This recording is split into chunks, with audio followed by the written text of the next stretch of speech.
Hi friends, എല്ലാവർക്കും നമസ്കാരം. ഹലാനീസിലേക്ക് ഒരിക്കൽ കൂടി എല്ലാവർക്കും സ്വാഗതം. ഇന്നത്തെ റെസിപ്പി ബീഫിൻ്റേതാണ്. എന്നോട് കമൻറ്റ് ചോദിച്ചിട്ടുണ്ടായിരുന്നു ഒരു സ്പെഷ്യൽ ബീഫിൻ്റെ റെസിപ്പിക്ക് വേണ്ടി. ഇതൊരു സ്പെഷ്യൽ ബീഫാണ്. അപ്പോൾ നമുക്ക് ഇതെങ്ങനെയാണ് ഉണ്ടാക്കുന്നതെന്ന് നോക്കാം. ഇതുവരെ ആരും ഇത് ചെയ്തിട്ടില്ല എന്ന് തോന്നുന്നു. വളരെ എളുപ്പത്തിൽ ഉണ്ടാക്കിയെടുക്കാൻ പറ്റുന്ന നല്ലൊരു റെസിപ്പിയാണ്. അപ്പോൾ നമുക്കിതെങ്ങനെയാണ് ഉണ്ടാക്കുന്നതെന്ന് നോക്കാം.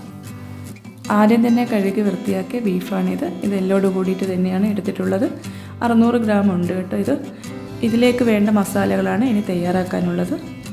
ആദ്യം തന്നെ 4 ചെറിയുള്ളിയും 2 കഷ്ണം ഇഞ്ചിയും കുറച്ച് വെളുത്തുള്ളിയും ഒന്ന് ചതച്ചെടുക്കണം. ഇത് മൂന്നും കൂടിയിട്ട് ഒന്ന് ചതച്ചെടുക്കണം. ചെറിയ ഉള്ളി തന്നെ എടുക്കാൻ ശ്രമിക്കുക, അതാണ് ഇതിൻ്റെ ഒരു ടേസ്റ്റ് ഉണ്ടാവാൻ. പിന്നെ നമുക്ക് ബീഫിലേക്ക് 3 ടീസ്പൂൺ മുളക് പൊടി ഇട്ട് കൊടുക്കണം. ഞാനിവിടെ കാശ്മീരി ചില്ലിയാണ് യൂസ് ചെയ്തത്. പിന്നെ വേണ്ടത് 3/4 ടീസ്പൂൺ മഞ്ഞൾപ്പൊടിയും 1 ടീസ്പൂൺ മല്ലിപ്പൊടിയും 1 ടീസ്പൂൺ ഗരം മസാലയും കൂടി ഇട്ട് കൊടുക്കാം. പിന്നെ വേണ്ടത് നേരത്തെ നമ്മൾ ചതച്ചെടുത്ത ഇഞ്ചിയും വെളുത്തുള്ളിയും ഉള്ളിയുടെയും പേസ്റ്റും കൂടി ഇട്ട് കൊടുക്കാം. ആവശ്യത്തിനുള്ള ഉപ്പും കൂടി ചേർത്ത് കൊടുക്കണം. പിന്നെ കുറച്ച് കൂടുതലായിട്ട് കറിവേപ്പിലയും കൂടി ഇട്ട് കൊടുക്കാം. ഇത് നന്നായിട്ടൊന്ന് കുഴച്ചെടുക്കണം. കൈ വെച്ചിട്ട് തന്നെ കുഴച്ചെടുക്കുക.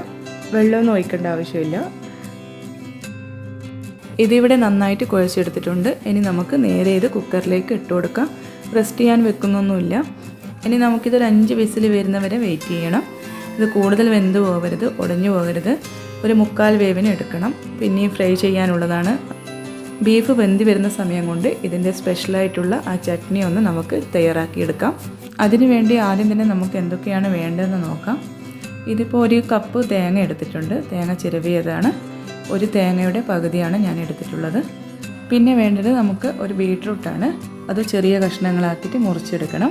തേങ്ങയുടെ അതേ അളവിൽ തന്നെ ബീട്രൂട്ടും 1 കപ്പാണ് എടുത്തിട്ടുള്ളത്.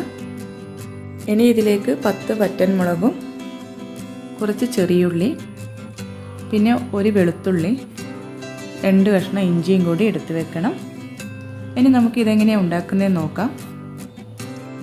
ഗ്യാസിലേക്ക് ഒരു പാൻ വെച്ച് അതിലേക്ക് വെളിച്ചെണ്ണ ഒഴിച്ചു കൊടുക്കാം.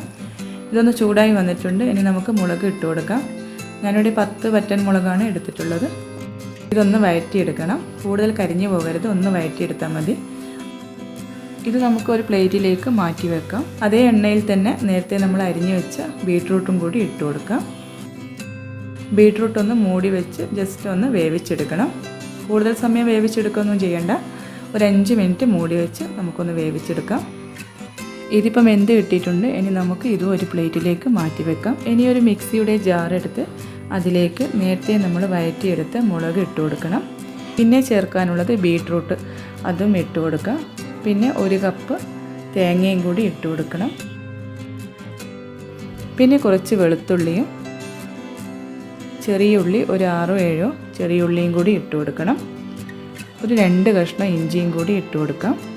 ഒരു ചെറിയ കഷ്ണം പുളിയും കൂടി ഇട്ട് കൊടുക്കാം.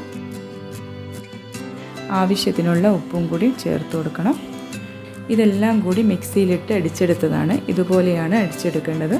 ഇത് നമുക്കൊരു സൈഡിലേക്ക് മാറ്റി വെക്കാം. 5 വിസിലായതിനു ശേഷം ഞാൻ ഗ്യാസ് ഓഫ് ചെയ്തിട്ടുണ്ടായിരുന്നു. ഇതിപ്പോൾ നന്നായിട്ട് തണുത്തിട്ടുണ്ട്. ഇനി നമുക്ക് ഇതൊന്ന് തുറന്ന് നോക്കാം.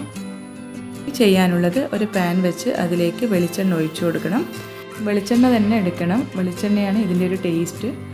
ഇനി നമുക്കിതിലേക്ക് കുറച്ച് തേങ്ങാക്കൊത്ത് ഇട്ട് കൊടുക്കാം. ഇതൊന്ന് ഫ്രൈ ആയി വരുന്ന സമയത്ത് കുറച്ച് വറ്റൻമുളകും കറിവേപ്പിലയും കൂടി ഇട്ട് കൊടുക്കാം. ഇതിനിപ്പോൾ നല്ലൊരു സ്മെല്ലാണ് ആ തേങ്ങയുടെയും കറിവേപ്പിലിൻ്റെയും ഒക്കെ. ഈ ഒരു സമയത്ത് നമുക്ക് വേവിച്ച് വെച്ച ബീഫ് ഇട്ട് കൊടുക്കാം. ബീഫിൻ്റെ കളറ് മാറുന്നത് വരെ നമുക്കിതൊന്ന് വഴറ്റിയെടുക്കണം. ഈ വെളിച്ചെണ്ണയിൽ കിടന്ന് ഇതൊന്ന് മിക്സ് ചെയ്തുകൊണ്ടേ ഇരിക്കുക. നല്ലൊരു സ്മെല്ലാണ് ഇതിൻ്റെ ഈ ഒരു സമയത്ത്. ഇതിങ്ങനെ തന്നെ കഴിക്കാൻ ഭയങ്കര ടേസ്റ്റാണ്. ഇനി ഇതിലേക്ക് ചേർക്കാനുള്ളത് നേരത്തെ നമ്മൾ തയ്യാറാക്കി വെച്ചിട്ടുള്ള ചട്നിയാണ്. അതും കൂടി ചേർക്കുമ്പോഴാണ് ഇതിൻ്റെ ശരിയായ ടേസ്റ്റ്.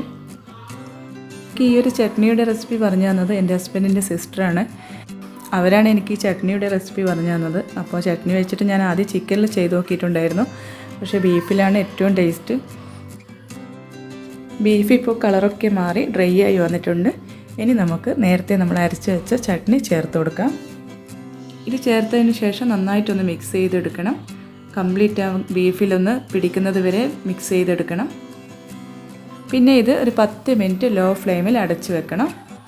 ഇതിപ്പം 10 മിനിറ്റായി ഇങ്ങനെ വെച്ചിട്ട് നമുക്കിനി തുറന്ന് നോക്കാം.